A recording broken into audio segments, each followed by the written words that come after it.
بسم اللہ الرحمن الرحیم۔ السلام علیکم ورحمۃ اللہ وبرکاتہ۔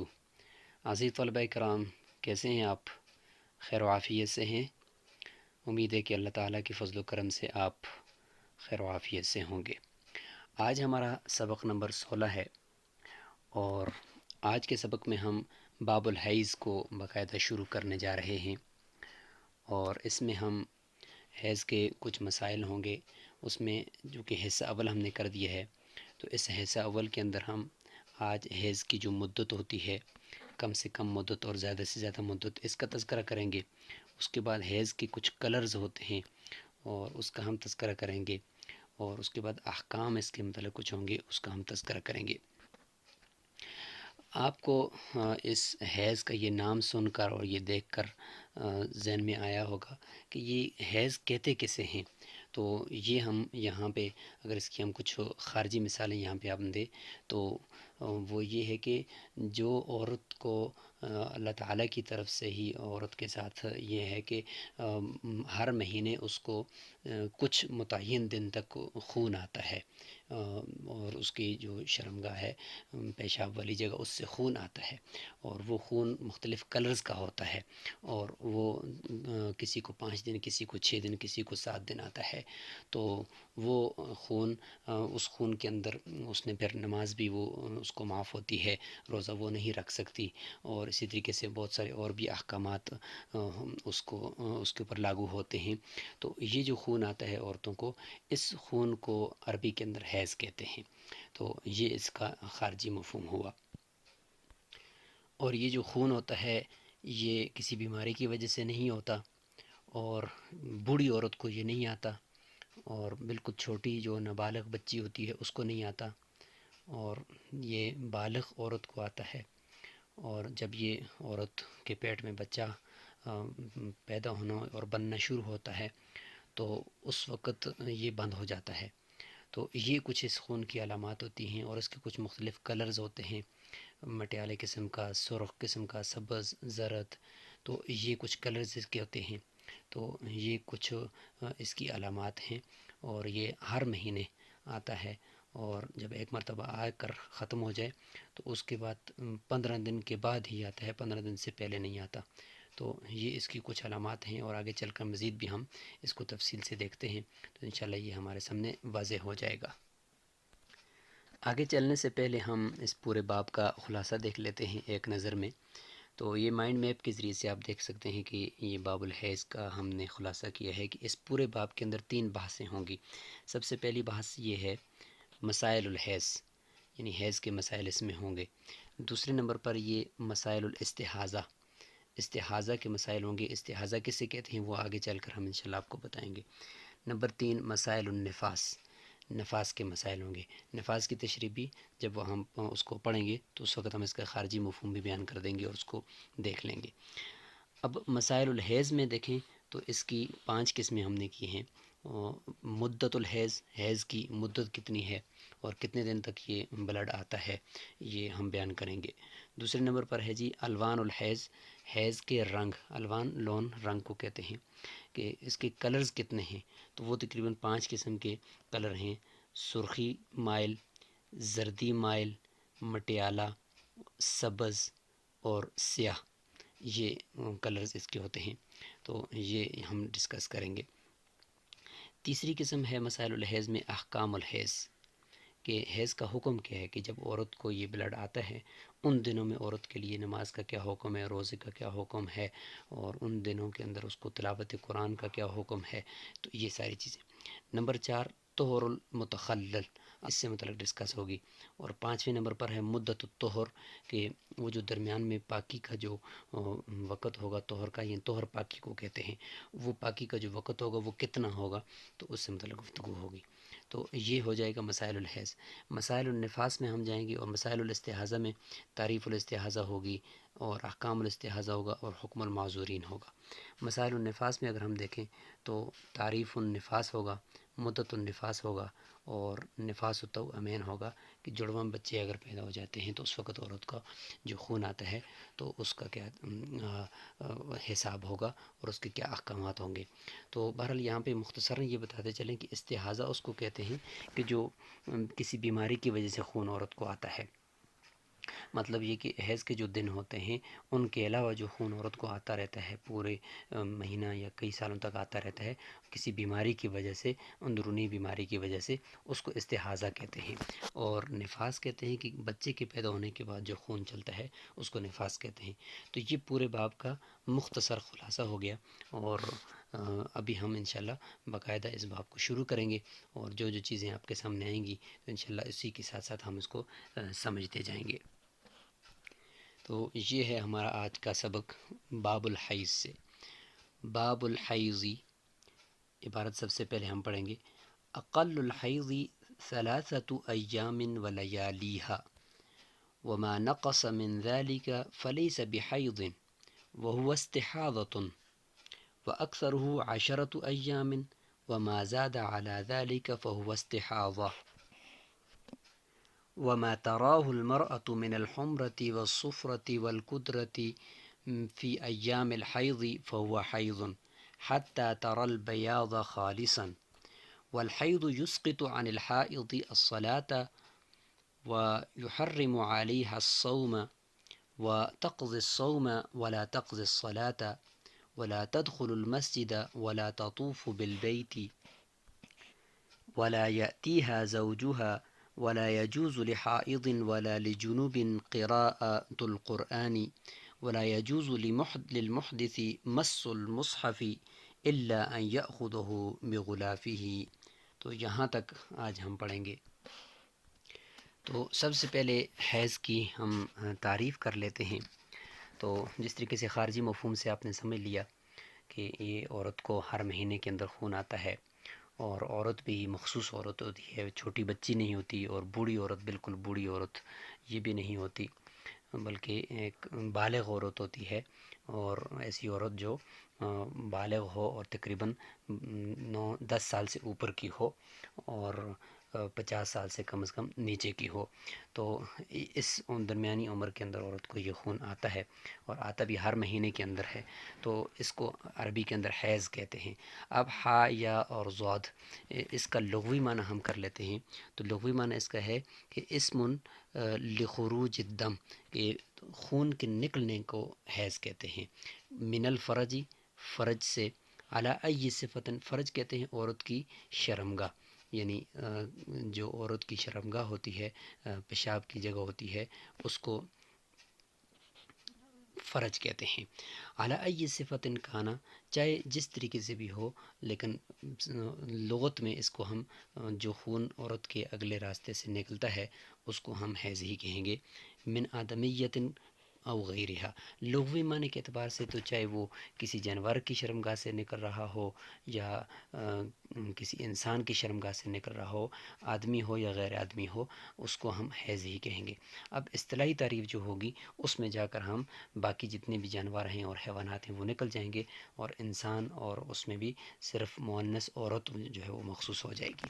اب اصطلاحی معنی کو اگر آپ دیکھیں تو وہ کہ عبارت عن دم مخصوص، نام ہے، یعنی حیض نام ہے، عبارت نام ہے، عن دم ایسے خون کا، مخصوص جو مخصوص خون ہو۔ ظاہر ہے کہ یہ ایک مخصوص خون ہے، کوئی کسی زخم کی وجہ سے یہ خون نہیں ہوتا، کسی بیماری کی وجہ سے یہ خون نہیں ہوتا، بلکہ یہ ایک مخصوص خون ہے کہ بغیر کسی بیماری کے ہوتا ہے، اور اس کا وقت بھی مخصوص ہوتا ہے۔ من مخرج مخصوص، اور اس کا مخرج بھی مخصوص ہے کہ صرف عورت کی جو اگلی شرمگاہ ہے، پیشاب کی جگہ ہے، اسی سے ہی نکلتا ہے، اور عورت کے نکلتا ہے، اور کسی اور جگہ سے نہیں نکلتا۔ من شخص مخصوص، اور جو شخص ہے وہ بھی مخصوص ہے، یعنی عورت، اور عورت میں سے بھی وہ چھوٹی بچی نہیں ہے، اور 50-60 سال سے اوپر کی بوڑھی عورت بھی نہیں ہے، بلکہ ایک مخصوص عورت ہے جو بلوغت کی عمر کو پہنچ جائے، اور یہی اس کے بالغ ہونے کی علامت بھی ہوتی ہے۔ فی وقت مخصوص، اور مخصوص وقت کے اندر آتا ہے، جیسے کہ ہم نے ذکر کر بھی دیا اور آگے بھی اس کا آئے گا مدت، کہ 3 دن سے کم یہ نہیں آتا اور 10 دن سے زیادہ نہیں آتا، 3 دن سے زیادہ آتا ہے اور 10 دن سے کم میں آتا ہے، یہ اس کی ایک بنیادی علامت ہے۔ یمتد مدتم مخصوصتاً، یہ بھی دیکھیں کہ اسی کی طرف اشارہ ہے کہ 3 دن سے کم نہیں آتا اور 10 دن سے زیادہ نہیں آتا، اور وقت مخصوص کے اندر بھی ہم یہ کہہ سکتے ہیں کہ جو یہ خون آتا ہے تو یہ اپنا ایک اس کا ایک مرحلہ ہوتا ہے، اور عورتوں کی وہ تاریخ بھی متعین ہوتی ہے کہ ان تاریخوں میں آتا ہے، اس کے علاوہ نہیں آتا۔ عزیز طلبہ کرام، اب ہم عبارت کو دیکھتے ہیں اور اس کو سمجھتے ہیں مختصر تشریح کے ساتھ۔ باب الحیضی، جیسے کہ آپ کو معلوم ہے کہ یہ باب الحیضی مضاف الیہ مل کر یہ بنتے ہیں خبر، اور یہاں پر جو ان کے لیے محذوف ہوتا ہے وہ مبتدا محذوف ہوتا ہے، ای ھذا باب الحیضی، کہ یہ حیض کے مسائل کا باب ہے۔ اور جس طریقے سے ہم نے مائنڈ میپ کے ذریعے سے آپ کو بتایا کہ اس باب کے اندر کل 3 بحثیں ہوں گی۔ سب سے پہلی بحث مسائل الحیض سے متعلق ہے، تو یہ سب سے پہلی بحث یہاں سے شروع کر رہے ہیں۔ اور اس سے پہلے چونکہ سارا کتاب الطہارت چل رہا ہے، تو اس سے پہلے مسائل الخفین یا اس کے علاوہ یعنی وضو اور غسل، 2 حدث اصغر اور حدث اکبر کو ذکر کیا، اور اس میں ہم نے یہ بھی کہا تھا کہ حدث اکبر یعنی غسل واجب ہونے میں ایک حیض کو ہم نے شمار کیا تھا اور نفاس کو شمار کیا تھا، تو وہاں پہ تو اس سے پاکی کا ذکر تھا۔ اب اس حیض کو باقاعدہ شروع کر رہے ہیں کہ اس حیض کی مدت کیا ہوتی ہے، وہ کیا چیز ہوتی ہے، کب آتا ہے، کیسے آتا ہے، تو اب اس کی طرف آگے تو یہ ماقبل کے ساتھ ربط ہو گیا۔ اور دوسرا ربط یہ ہے کہ پہلے وضو اور غسل کو اس لیے ذکر کیا کہ اس کا وقوع زیادہ ہے، اور حیض کا وقوع اتنا زیادہ نہیں ہے کیونکہ وہ مہینے میں ایک دفعہ ہوتا ہے، تو اس لیے اس کو بعد میں ذکر کیا۔ پھر اس باب الحیض کے اندر چونکہ 3 ہیں بحثیں، استحاضہ بھی ہے، نفاس بھی ہے، تو حیض کو پہلے کیوں ذکر کیا، تو وہ ہم نے اسی قاعدے کے اوپر ہی اس کو آپ سمجھ لیں، کیونکہ حیض کا وقوع پھر نفاس سے زیادہ ہے، کیونکہ نفاس تو سال میں 2 سال میں جب بچہ پیدا ہو تو تب آتا ہے، جبکہ استحاضہ تو کبھی کبھار کسی عورت کو بیماری ہوتی ہے تو وہ خون آتا ہے، ورنہ نہیں آتا، جبکہ حیض تو ہر مہینے عورت کو آتا ہے، تو اس لیے اس کو پہلے ذکر کر دیا۔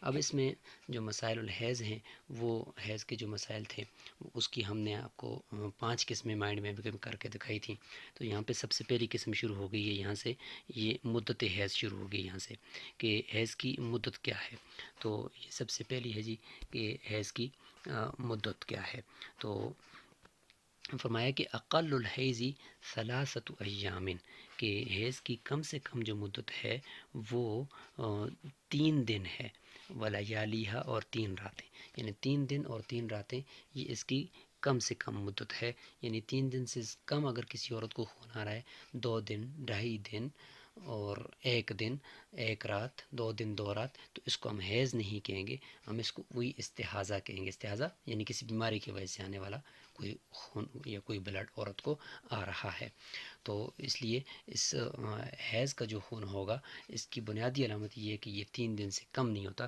3 دن سے اوپر ہی ہوتا ہے۔ وما نقص من ذالک، اور جو اس سے کم ہوگا یعنی 2 دن 2.5 دن، فلیس بحیض، تو یہ حیض نہیں ہوگا، وہ استحاضۃ، بلکہ وہ استحاضہ کا خون ہوگا۔ استحاضہ کا مطلب میں نے آپ کو بتا دیا کہ کسی بیماری کی وجہ سے، کسی اور وجہ سے عورت کے اندر کوئی زخم ہے تو اس وجہ سے وہ آ رہا ہوگا، یہ خون جو ایک لمیٹڈ ہوتا ہے اور ایک متعین وقت میں آتا ہے اور آتا بھی ایک مخصوص عورت کو ہے، وہ والا پھر یہ نہیں ہوگا۔ اچھا، یہ تو تھی کم از کم مدت۔ اکثر مدت کتنی ہے کہ کتنے اکثر زیادہ سے زیادہ کب تک آ سکتا ہے، تو فرمایا کہ وہ اکثرہ، زیادہ سے زیادہ جو اس کی مدت ہے، 10 ایام، 10 دن ہے، وما زاد علی ذالک، اور اگر اس سے زیادہ جو ہوگا، 10 دن سے اوپر 11 دن 12 دن 13 دن 15 دن 20 دن آ رہا ہے ایک عورت کو، فہو استحاضہ، تو پھر یہ بھی استحاضہ کا خون ہوگا، کہ اللہ تعالیٰ نے کوئی اس کی ایک مخصوص ایک مقدار رکھی ہے کہ اس سے کم نہیں ہوگا اور اس سے زیادہ نہیں، یعنی یعنی 3 دن سے کم نہیں ہوگا اور 10 دن سے زیادہ نہیں ہوگا. لہٰذا 10 دن سے زیادہ اگر کسی عورت کو آ رہا ہے تو وہ نماز بھی پڑھے گی اور روزہ بھی رکھے گی. آگے انشاءاللہ احکامات آ رہے ہیں. لہٰذا وہ کسی بیماری کی وجہ سے اس کو چاہیے کہ وہ اپنا علاج کروائے. اب مسائل الحیض کا دوسرا حصہ شروع ہو گیا ہے. 5 قسمیں تھیں مسائل الحیض کی، اس میں مدت گزر چکی ہے. اب ہم دوسرے نمبر پر آ گئے ہیں کہ کلر کیا ہوگا. وہ جو خون آئے گا، عام طور پہ تو جو خون کا کلر ہوتا ہے وہ تو سرخ ہوتا ہے نا، لیکن یہ جو متعین خون ہے، ایک مخصوص خون ہے جو عورت کو ہر مہینے آتا ہے بغیر کسی بیماری کے، تو یہ اس کا کلر کیا ہوگا. تو اس کے کلر تقریباً 5-6 قسم کے ہیں. تو دیکھیں فرماتے ہیں کہ وما تراہ المرأۃ، اور اس دوران جو اس مدت میں جو عورت دیکھتی ہے، وما یعنی وہ خون، ما سے مراد موصولہ، ما یعنی وہ خون جو عورت دیکھتی ہے، من بیانیہ ہے، یعنی من الحمرتی سرخ ہوگا. حمرہ سرخ کو کہتے ہیں. والصفرتی زرد. والقدرتی یا والقدرتی یعنی مٹیالہ قسم کا، یعنی مٹی کا جو کلر ہے نا اس کلر کا. فی ایام الحیضی، حیض کے دنوں میں. فہو حیضن، تو یہ حیض ہی ہوگا. یعنی یہ 3 کلر تو انہوں نے یہاں پہ لکھ دیے. اس کے علاوہ نیچے حاشیے میں بھی دیکھیں آپ کو نظر آ رہا ہے سوات یعنی سیاہ کلر. اسی طریقے سے حمرہ اور صفرت ہو گئے یعنی سرخ اور زرد.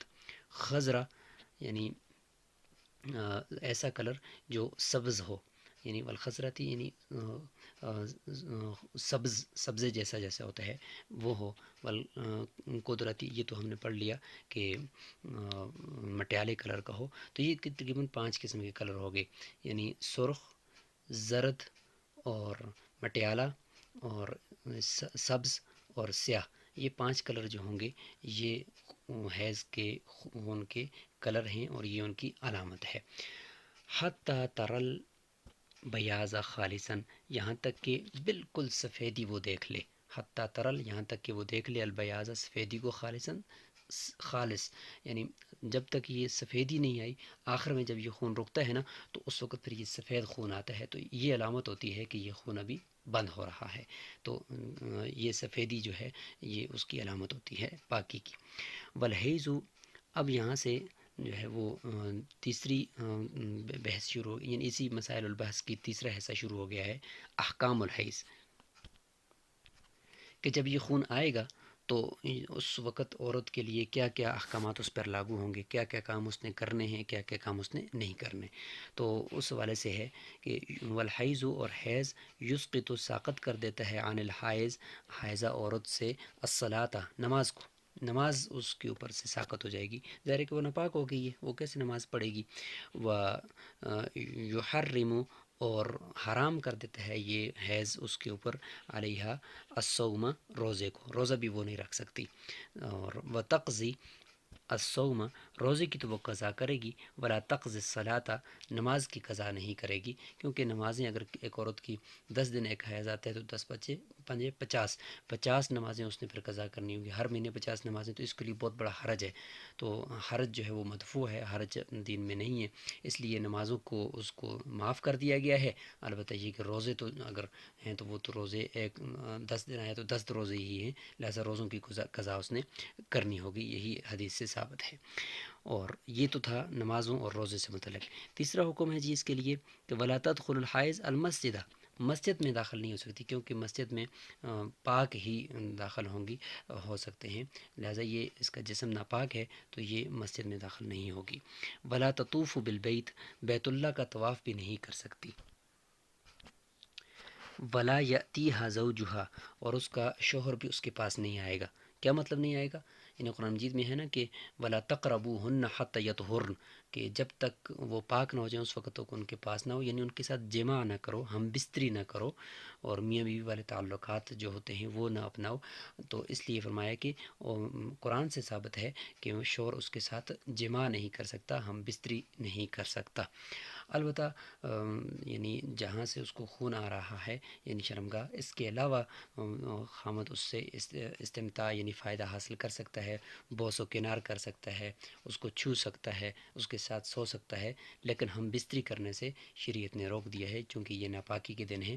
اور قرآن نے فرمایا ہے کہ وَيَسْأَلُونَكَ عَنِ الْمَحِيضِ قُلْ هُوَ أَذًى، کہ یہ عورت کے ساتھ نہیں، ان دنوں میں عورت کو ایک اللہ تعالیٰ کی طرف سے ایک یہ بیماری ہے، حقیقت میں تو یہ کوئی بیماری نہیں ہے، لیکن اس کو ایک گندگی سے اور ایک ایسی بات سے تعبیر کی ہے کہ اگر آپ اس کے ساتھ اس حالت میں بستری کرو گے تو آپ کو کوئی سخت لاعلاج مرض لگنے کا بھی اندیشہ ہے اور گناہ بھی ہے۔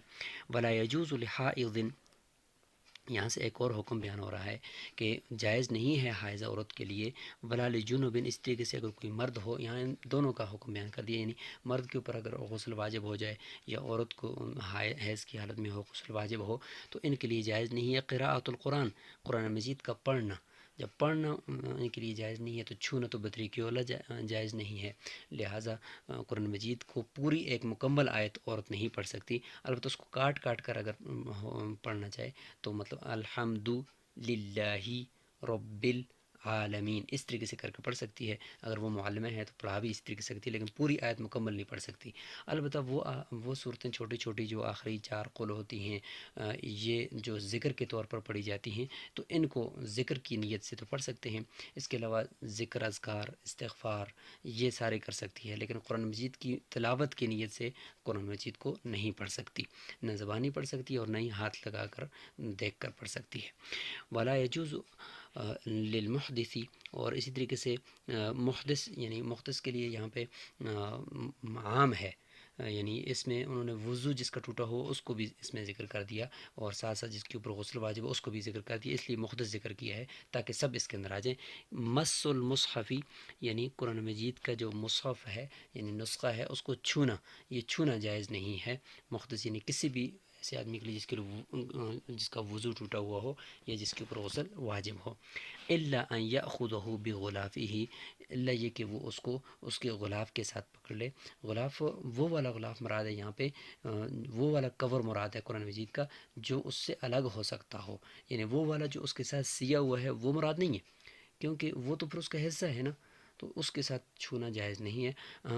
اپنے پاس کوئی مطلب الگ سے جو خلاف ہوتا ہے جو اس کے اوپر باندھا ہوتا ہے اس کے ساتھ پکڑ لے، یا اپنے پاس کوئی رومال ہے اس کے ساتھ پکڑ لے۔ خلاصہ یہ ہے کہ قرآن مجید کے ساتھ جو چیز جڑی ہوئی ہے یا آپ کے اپنے جسم کے تابع کوئی کپڑا ہے، کوئی آپ کی آستین ہے، آپ کے کوئی کپڑا ہے، اس کے ساتھ آپ نہیں پکڑ سکتے۔ جو چیز آپ سے باہر ہو، یعنی رومال آپ کے بالکل کہیں سے اٹھایا اور اس کے ساتھ پکڑ لیا اور آپ کے جسم کے ساتھ وہ متصل یعنی آپ نے پہنا ہوا نہیں ہے، اور اس طریقے سے قرآن مجید کے ساتھ وہ سیا ہوا نہیں ہے، تو اس کے علاوہ کوئی ایسی آزاد کوئی کپڑا ہے تو اس کے ساتھ آپ پکڑ سکتے ہیں۔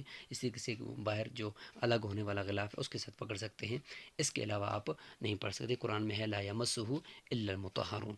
تو آج ہم نے باب الحیض کو شروع کیا اور اس کے اندر حیض کی مدت کو پڑھ لیا، اور حیض کے جو اس کی جو مدت کے علاوہ ہم نے اس کی زیادہ سے زیادہ مدت پڑھ لی اور اس کی کم از کم مدت پڑھ لی، اس کے کلرز پڑھ لیے کہ اس کی کون کون سے کلر ہوتے ہیں اور حیض کہتے کیسے ہیں، اس کی تعریفات وغیرہ وہ بھی ہم نے پڑھ لی، اور آخر میں ہم نے حیض کے متعلق یہ احکامات بھی پڑھ لیے ہیں۔ السلام علیکم ورحمۃ اللہ وبرکاتہ۔